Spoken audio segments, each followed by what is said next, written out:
Hello, everybody. This is Pastor Mark with our weekly update for First United Methodist Church of Batesville. I want to show you some pictures around the sanctuary today as that continues to move on.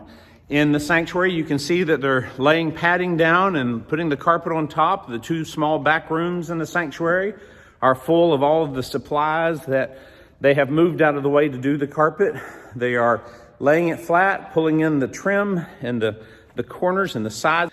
A lot of careful work that goes into laying this carpet the way we have it, so you can see where the pews sit back to where they were. Beautiful color. I think it's going to be nice, and I appreciate everybody's patience as we finish this up. And poof, just like that, I am outside on the front steps. You may recognize this from Christmas Eve. We had that wonderful, actually two wonderful services out here on the front steps of the sanctuary. We will be doing that again on Ash Wednesday, which is the 17th of this month. That's 2 weeks away.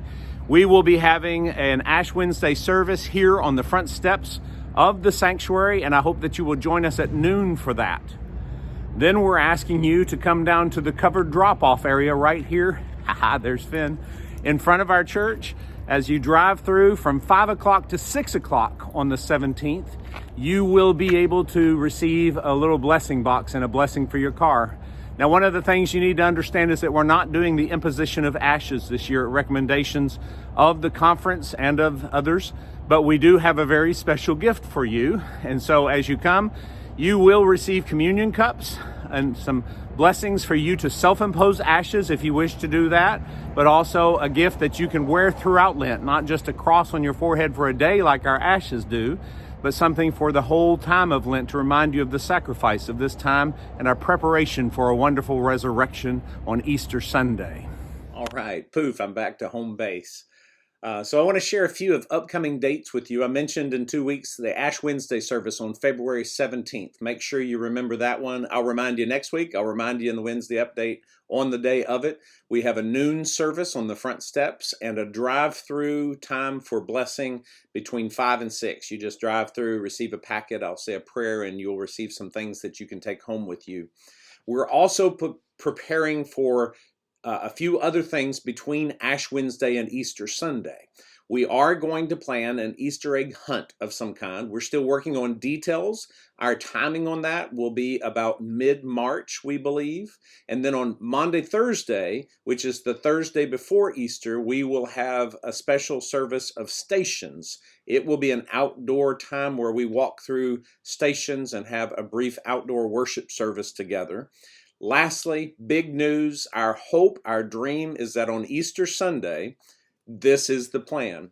We hope to have an Easter sunrise service. That's April 4th, Easter sunrise service. We're working on the location of that, so that will be at sunrise, bright and early. Be a short service, but just a time for us to gather. And then we will return to the church. Our hope is that we will be able to go inside for our first indoor worship services. Right now, the count looks to be good, so we're planning on that.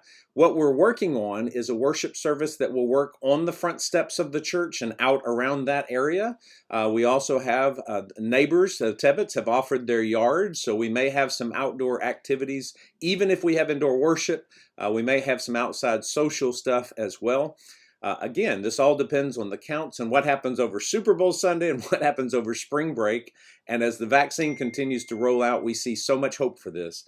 So we are planning a worship service that can take place outdoors, but we hope to be able to move inside and resume our worship services.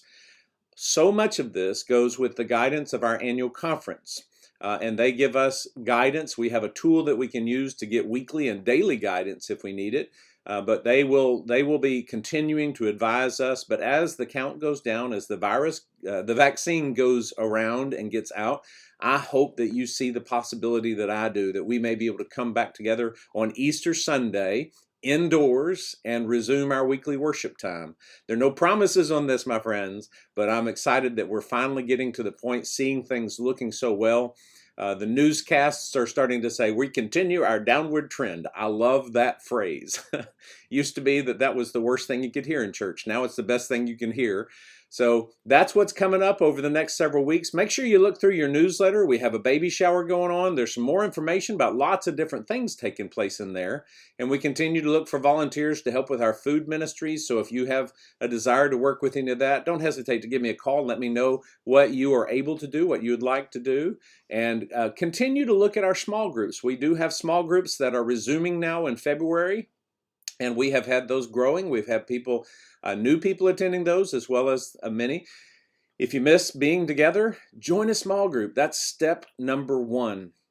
Friends, we are not avoiding our worship for any reason other than to show the love of Jesus in our community, to make sure that we don't contribute to the spread. So I'm excited that we're nearing the point where we can get together without running that kind of risk. Get your shot, get your vaccine, start that process as soon as they let you. Keep us in your prayers. Keep each other in your prayers as I keep you in my prayers.